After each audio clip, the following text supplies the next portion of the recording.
Bismillahirrahmanirrahim. Assalamualaikum warahmatullahi wabarakatuh.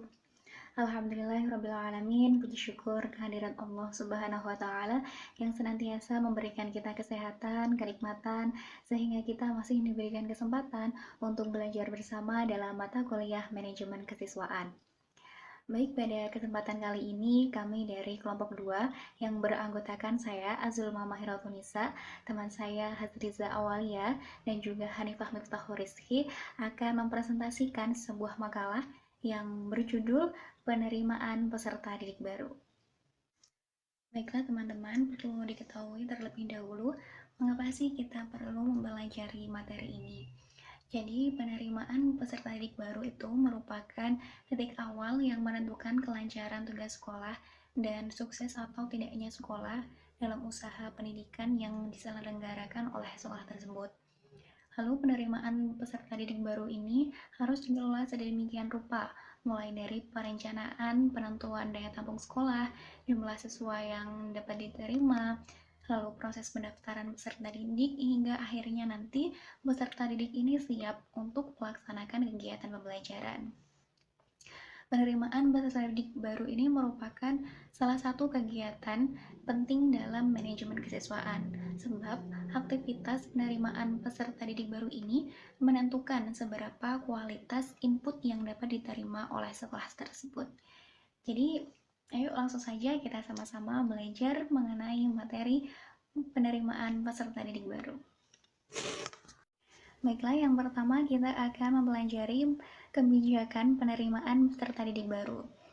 Penerimaan siswa atau penerimaan peserta didik baru adalah suatu proses pelayanan pencatatan kepada siswa yang baru masuk sekolah setelah mereka memenuhi persyaratan-persyaratan yang telah ditentukan. Penerimaan siswa baru ini dimaksudkan agar sekolah itu dapat menerima siswa sesuai dengan daya tampung yang dimiliki sekolah, lalu sesuai dengan ketersediaan fasilitas, staf, guru, dan juga sekolah ini bisa mengetahui tentang kesiapan siswa untuk belajar di sekolah tersebut. Kebijakan operasional penerimaan peserta didik juga memuat sistem pendaftaran dan seleksi atau penyaringan yang akan diberlakukan untuk peserta didik baru. Selain itu, kebijakan penerimaan peserta didik juga berisi mengenai waktu pendaftaran, kapan dimulai, dan kapan pendaftaran tersebut diakhiri. Selanjutnya, kebijakan penerimaan peserta didik juga harus memuat tentang personalia yang akan terlibat dalam pendaftaran, seleksi, dan juga penerimaan peserta didik. Kebijakan rekrutmen atau penerimaan peserta didik baru ini terdapat pada PP RI nomor 12 tahun 2010 tentang pengelolaan dan penyelenggaraan pendidikan. Kebijakan penerimaan peserta didik ini dibuat berdasarkan petunjuk-petunjuk yang dibuat oleh Dinas Pendidikan Kabupaten atau Kota. Petunjuk yang demikian itu harus dipedomani karena memang dibuat agar mendapatkan calon peserta didik sebagaimana yang diinginkan dan yang diidealkan. Oke, baik. Selanjutnya yang kedua, kita akan membahas mengenai prosedur penerimaan peserta didik baru. Di dalam prosedur ini, yang pertama yang harus dilakukan ialah membentuk panitia penerimaan peserta didik baru. Panitia ini dibentuk dengan maksud untuk mempercepat pekerjaan dalam proses penerimaan peserta didik. Panitia yang sudah dibentuk ini disahkan atau diformalkan melalui surat keputusan atau SK yang telah ditandatangani oleh kepala sekolah. Di panitia ini ada ketua umum, ketua pelaksana, sekretaris, bendahara, seksi kesekretariatan, pengumuman atau publikasi, pendaftaran, pengawasan, dan juga seleksi. Oke, selanjutnya yang kedua, yaitu rapat penerimaan peserta didik. Rapat ini dipimpin oleh kepala sekolah atau wakil kesiswaan, yang di dalamnya itu membahas mengenai segala sesuatu yang berkaitan dengan proses penerimaan peserta didik baru.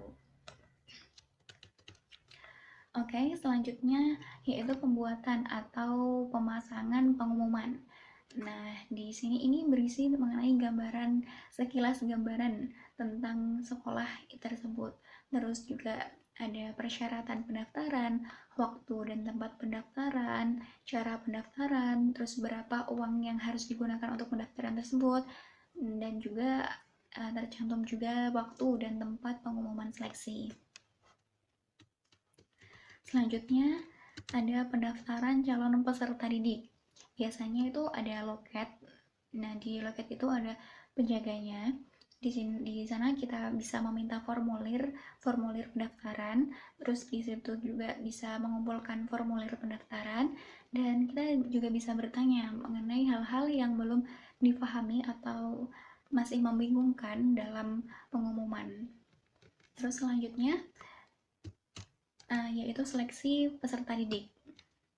Biasanya itu seleksinya bisa menggunakan jalur rapot atau hasil nilai ujian nasional dan juga tes.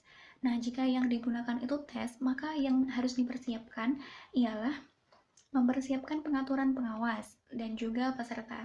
Nah, pengawas ini perlu diatur agar mereka dapat mengerjakan tugasnya dengan baik. Lalu, peserta ini juga perlu diatur karena agar peserta ini bisa fokus dan tenang saat melaksanakan ujian. Lalu sekolah bisa mendapatkan siswa yang unggul sesuai dengan yang ditentukan. Baik, selanjutnya yaitu penentuan peserta didik yang diterima. Setelah seleksi selesai, pastikan ada dua kemungkinan, diterima atau tidak.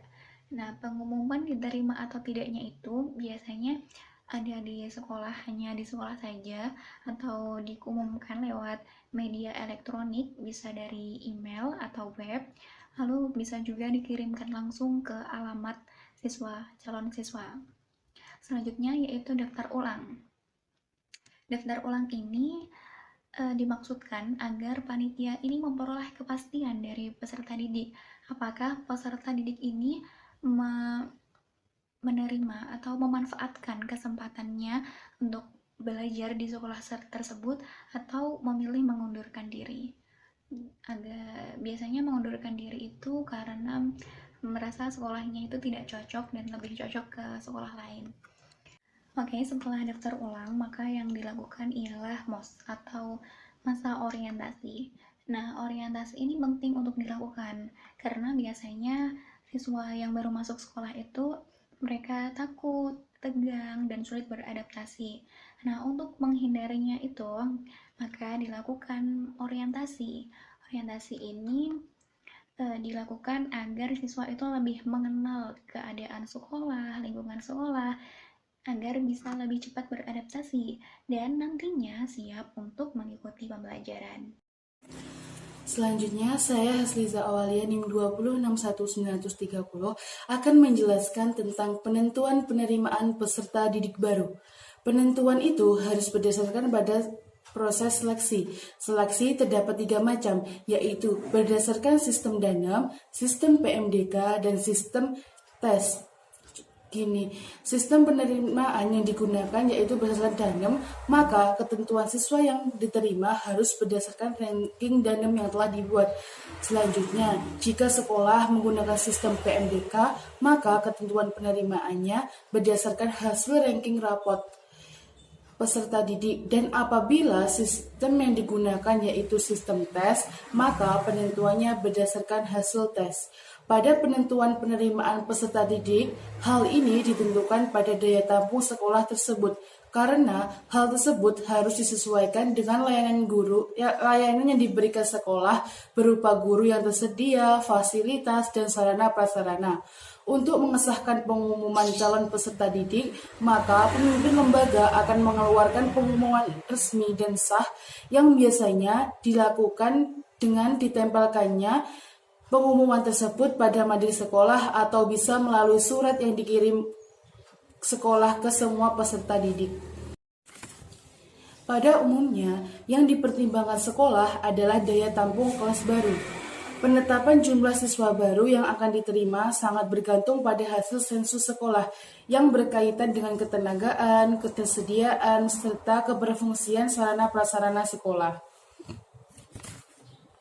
Baiklah teman-teman, selanjutnya saya akan menjelaskan tentang daftar ulang peserta didik yang diterima.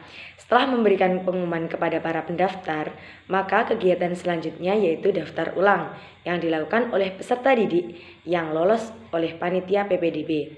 Biasanya, sekolah akan memberikan informasi mengenai syarat yang harus dilengkapi oleh peserta didik yang sudah diterima dan batas waktu penyerahan.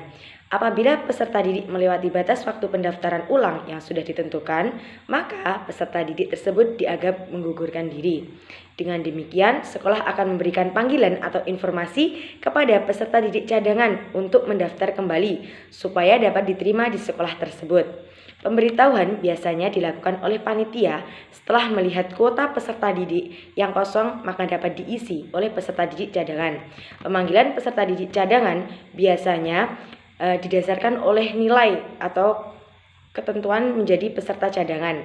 Dalam hal ini, peserta cadangan harus memenuhi persyaratan baik kelengkapan dokumen yang harus diserahkan serta waktu yang ditentukan oleh pihak panitia atau sekolah. Daftar ulang dilakukan oleh peserta didik, kemudian diproses di dalam buku induk sekolah. Buku ini memuat data-data peserta didik sekolah. Buku ini memuat data-data peserta didik yang masuk di sekolah, serta buku ini sangat dipentingkan untuk proses pembelajaran di sekolah. Pada waktu proses pendaftaran ulang, biasanya calon peserta didik harus melengkapi persyaratan administrasi, yaitu meliputi mengisi formulir daftar ulang, salinan SST yang telah dilegalisir, salinan rapot kelas, salinan akte kelahiran, pas foto 3x4, dan membayar uang administrasi. Dari langkah-langkah penerimaan peserta didik di atas merupakan kegiatan yang saling berkesinambungan dan juga saling integrasi seperti sebuah sistem yang tidak dapat dilupakan salah satu dari mereka, sehingga dapat menentukan dan menerima peserta didik sesuai dengan kebutuhan atau keinginan sekolah.